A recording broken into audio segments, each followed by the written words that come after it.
नमस्कार, स्वागत है आपका डेली 24 भारत में। मैं हूं आपके साथ इशिका गुप्ता। रुख करते हैं अभी तक की बड़ी खबरों का। सबसे पहले बात पहलगाम हमले की।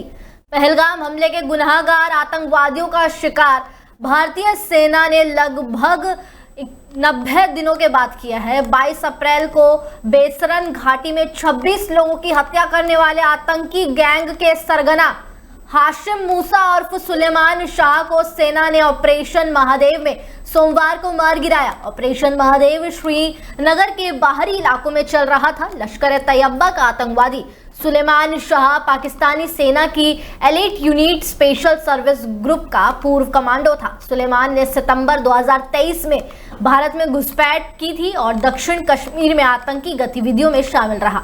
इस ऑपरेशन में 2 और आतंकी भी मारे गए हैं। ऑपरेशन महादेव में लगभग 3 आतंकियों के मारे जाने की खबर पर पाकिस्तान बिलबिला गया है। पाकिस्तान ने कहा है कि भारत की एजेंसियां डिटेन कर रखे पाकिस्तानियों को एनकाउंटर में खत्म कर इन्हें सीमा पर आतंकी बता रही है।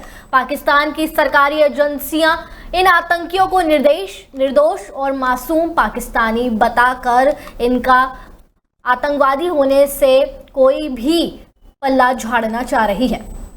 कांग्रेस की चेयरपर्सन सोनिया गांधी ने गाजा में इजरायली रक्षा बलों यानी कि आईडीएफ द्वारा लगाई गई सैन्य नाकाबंदी और वहां के हालात पर चिंता जताई है।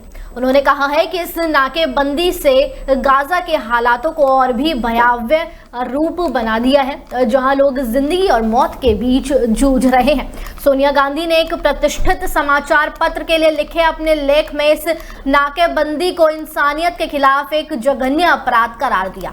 इतना ही नहीं, इस मामले में अंतर्राष्ट्रीय समुदाय ने तत्काल हस्तक्षेप करने की भी उन्होंने मांग की है। कांग्रेस की राज्यसभा सांसद ने अपने लेख में लिखा है कि गाजा में इजरायली रक्षा बलों ने न केवल सैन्य अभियान तेज किए हैं बल्कि दवाओं, भोजन और ईंधन जैसे आवश्यक आपूर्तियों को भी जानबूझकर बाधित किया है। इस क्रूर रणनीति ने गाजा में रहने वाले लोगों को भूख, बीमारी और अभाव के कगार पर लाकर खड़ा कर दिया है। हिमाचल प्रदेश के मंडी जिले में सोमवार देर रात से हो रही भारी बारिश ने जनजीवन पूरा अस्त व्यस्त कर दिया है। मंगलवार सुबह 4 बजे के करीब मंडी शहर में अचानक फ्लैश फ्लड आ गया, जिससे भारी तबाही मच गई है। इस हादसे में 3 लोगों की मौत बताई जा रही है। प्रशासन के मुताबिक ये लोग गाड़ियों को नाले से निकालने पहुंचे थे, तभी तेज बहाव में बह गए। एक और शव के गाड़ियों के बीच फंसे होने की आशंका भी जताई जा रही है। इतना ही नहीं, जिला प्रशासन की टीम लगातार राहत और बचाव कार्य में जुटी है और सामने आई तस्वीरों में तबाही का मंजर आप साफ तौर पर देख सकते हैं। मंडी के जोनल अस्पताल के गेट के बाहर भी भारी मात्रा में मलबा जमा हो गया है, जिससे अस्पताल तक पहुंचने वाली सड़क बंद हो गई है। शहर में लगातार हो रही बारिश और भूस्खलन के कारण कई आंतरिक सड़कें बंद हो चुकी हैं। नगर निगम मेयर वीरेंद्र भट्ट ने हालात का पुष्टि की है। बारिश का असर सिर्फ मंडी तक ही सीमित नहीं है, ये भी कहा जा रहा है। अंडमान और निकोबार द्वीप समूह में सोमवार रात भूकंप के तेज झटके महसूस किए गए। समाचार एजेंसियों के हवाले से खबर आ रही है कि जियो साइंस के हवाले से बताया गया है कि इस भूकंप की तीव्रता रिक्टर स्केल पर 6.2 मापी गई। GFG के अनुसार भूकंप समुद्र की सतह से 10 किलोमीटर गहराई में आया। झटका काफी तेज था, हालांकि अभी तक किसी तरह के जानमाल के नुकसान की जानकारी नहीं मिल रही है। बता दें, अंडमान सागर और उसके आसपास के द्वीप क्षेत्र भूकंपीय रूप से बेहद संवेदनशील माने जाते हैं, जहां अक्सर भूकंप आते रहते हैं और सुनामी का भी खतरा बना रहता है। ये भूकंप ऐसे समय में आया जब करीब 2 सप्ताह पहले दिल्ली NCR में भी लगातार 2 दिन तक भूकंप के झटके महसूस किए गए थे। लगातार भूकंपीय गतिविधियों ने विशेषज्ञों और आपदा प्रबंधन एजेंसियों को सतर्क कर दिया है।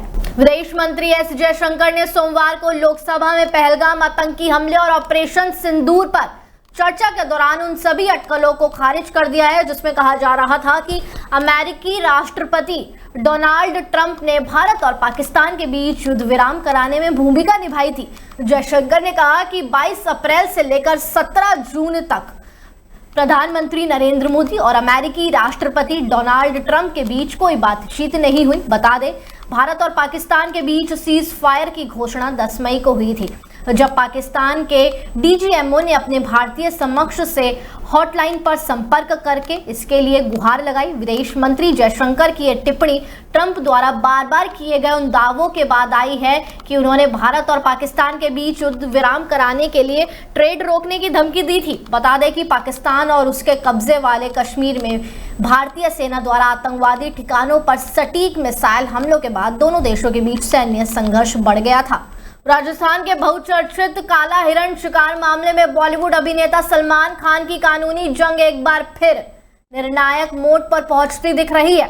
सोमवार को राजस्थान उच्च न्यायालय ने सलमान खान द्वारा अपनी सजा के खिलाफ दायर आपराधिक अपील और राज्य सरकार द्वारा सह आरोपियों को बरी किए जाने के खिलाफ याचिका को एक साथ सुनने का निर्णय लिया है। इस सिलसिले में अदालत ने सुनवाई की अगली तारीख 22 सितंबर 2025 तय की है।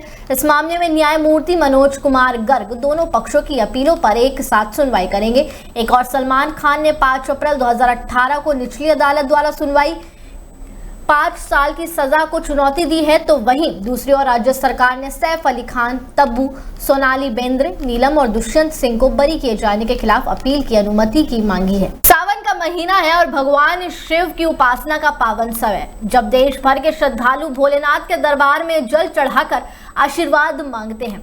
ऐसे में पूर्वी उत्तर प्रदेश के चंदौली जिले से एक ऐसी घटना सामने आई जो सिर्फ धार्मिक आस्था ही नहीं बल्कि हिंदू मुस्लिम भाईचारे और सामाजिक सौहार्द को एक मिसाल बनाती है। जी हाँ, आपको बता दें, अलीनगर थाना क्षेत्र के धपरी गांव में एक मुस्लिम परिवार की निजी जमीन पर नींव खुदाई के दौरान एक शिवलिंग मिलने से पूरे गांव में सनसनी फैल गई। देखते ही देखते वहां सैकड़ों ग्रामीण जुटने लगे। शिवलिंग की जानकारी जंगल में आग की तरह फैल गई और सावन के सोमवार की सुबह यह स्थान पूजा पाठ और जलाभिषेक का बड़ा केंद्र बन गया। हालात को देखते हुए प्रशासन ने सुरक्षा के लिहाज से भारी पुलिस बल की तैनाती कर दी और यहाँ खास बात ये रही कि उस मुस्लिम परिवार ने इस जमीन को दान कर दिया है मंदिर बनाने के लिए। देखा जाए तो भारत में हिंदू मुस्लिम मिलाप की ऐसी खबरें बहुत कम आती हैं, लेकिन इन खबरों से साफ पता चलता है कि आज भी हिंदू मुस्लिम में भाईचारा देखने को मिलता है।